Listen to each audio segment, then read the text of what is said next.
Hi, I'm Joan Newcomb, and today's weekly musings is human evolution. Most of my videos, I talk about how we are evolving as consciousness. We're coming more into form. It's making us collectively become more aware internally of our own individual power, our own individual consciousness. Also, the importance of collective power. So it's two different forms of power here, internal power and collective power. And what I have observed over my decades doing this work is how we've been increasing in that awareness, in that experience. We've seen it reflected in society where we're no longer tolerating intolerance, for example, and we're expanding in our sense of identity and who we are. But we're also connecting and able to connect with people from around the world. Collectively, that makes us stronger. However, I've also been observing, and I've said this for years, people who have a vested interest in the old paradigm of power completely losing their shiz. And the place where this is most reflected is usually politics and government, because that's where the old paradigm of power really excelled. Watching people be in a panic and trying to drag us back to an imaginary world of the 50s and the 30s and centuries before that. And I had confidence originally that they weren't going to have any success because, in my experience, evolution doesn't go backwards. Now, you can point out, well, what about the Dark Ages? Well, there was Dark Ages over Europe, but if you look over on the other side of the world, there was incredible, amazing, creative things happening. So I've observed what's been going on recently with a certain amount of alarm, which, if I was operating as myself as consciousness, it would be more like curiosity. So the revelation I had the other day about this was how we are seeing the death knell, the death rattle of this old paradigm of power. It's just coming out in a very loud, splashy way. In the same way, like a 2-year-old having a temper tantrum in the store because you told them that you're not buying them this toy, seems like they're the most powerful person in the store because they happen to be the loudest. But it made me realize that evolution, even though it doesn't go backwards, evolution is a process. And sometimes it does go in an incremental way. And I heard this from someone who didn't have a spiritual basis they were observing things from, but they were saying that the norms and laws that were being trampled on and the government departments that are being dismantled doesn't mean that those things are going to be gone forever, but when they get recreated, they can be recreated in a stronger form, in a way that doesn't allow these things to happen again. I find a lot of comfort in looking to historians, and especially there's a couple of historians that I like to follow. One who specializes in the Founding Fathers' early American history, and the other one who specializes from the Civil War on upwards. And it was comforting to know that we encountered similar things in the past and that we did overcome them. But they're alarmed now too, because the United States hasn't been encountering the flagrant disregard charged towards authoritarianism that we've been experiencing recently. However, other parts of the world have experienced this in their own history and have overcome it as well. And so one main lesson with some of these other countries that have overcome it is to not respond violently, because those countries that overcame authoritarian governments through violence just ended up having more of the same thing. Those who overcame it in peaceful ways are the ones that have flourished. And there was a woman on TikTok who's British, who lives in France, who is also a historian, was doing her own research. And there was a country, I don't think she mentioned the name of the country, but it was 1998, that they overcame their authoritarian government. And they did it through humor and satire. And the thing I know spiritually is that consciousness, besides the essence being love, it's also amusement, because consciousness doesn't die. Consciousness is eternal. So consciousness doesn't experience fear. It's not going to die. And so rather than having a life and death reaction to something, consciousness experiences things with amusement. And when you can step back and see the bigger picture of things, you can have some amusement. Now, as I'm saying that, I'm also going, but people have died because of this. It's like, yeah, people have died because of this. And the thing I also know is consciousness. I don't mean to be controversial because life is precious. Why get out of the pool when swim time isn't over yet? But when you do pass, it's into this experience of consciousness, an incredible experience of love. And there's no ethics about whether you've lived just a few moments or if you've lived many, many decades. And from a spiritual perspective, also, this world is an adventure in density and effort. And we jump into these different timelines at these particular times to have these particular experiences. So it made me realize that what's currently going on with this great temper tantrum happening in my country that is influencing, unfortunately, the rest of the world, that it will bounce back, that they are inevitably doomed. They're expressing their powerlessness. And the destruction that's going on right now is just creating compost or fertilizer to create a newer and stronger mode of existing in this world. So just a reminder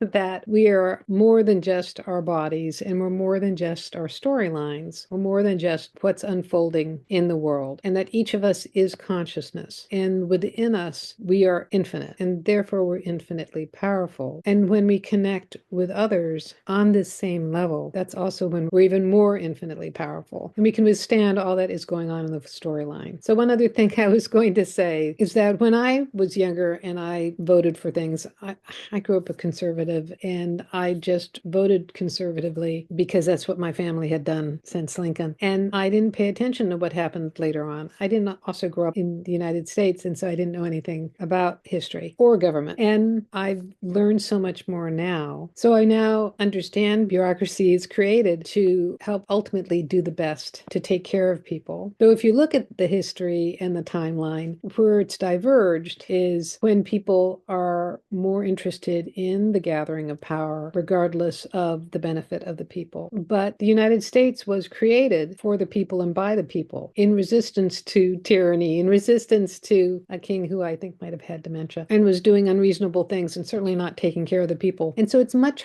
harder to bring about what is currently happening, what they're trying to bring about, which may have happened in Germany in 53 days. But that country had a king very recently, and we were founded on not having kings. And our government is a series of checks and balances, and we're seeing that played out marvelously right now. So I'm very curious to see how it unfolds, because there's a lot more resistance that's going on. And there's ways that we can individually resist. That brings me to a spiritual lesson about non-resistance, because when you resist something, you can magnetically attract it to you. Or just imagine if you're going to get a vaccine and you tense up, when the needle goes in, it's going to hurt more. Non-resistance is a more powerful stance. And that's where humor comes in, where you become expansive and open, and therefore people having temper tantrums, people trying to take away your rights, you can expand to have a bigger perspective and open up to a different outcome. And that's what's really going on. This great experiment of this country that was founded on freedom is stepping up to a bigger, more expansive experience of what freedom really is. So if you like these videos, please click the thumbs up or the heart sign. Please share them with your family and friends and on your social media. And if you've had any experiences like this, please leave me a comment below, because that way you're telling the algorithm to share this far and wide and get this out to someone who really needs to see this. And if you want to know more, my website is joan-newcomb.com. And if you look below this video, there'll be listed all sorts of other free offerings and other things that I do. So thanks for watching, and I'll see you next week in another Weekly Musings.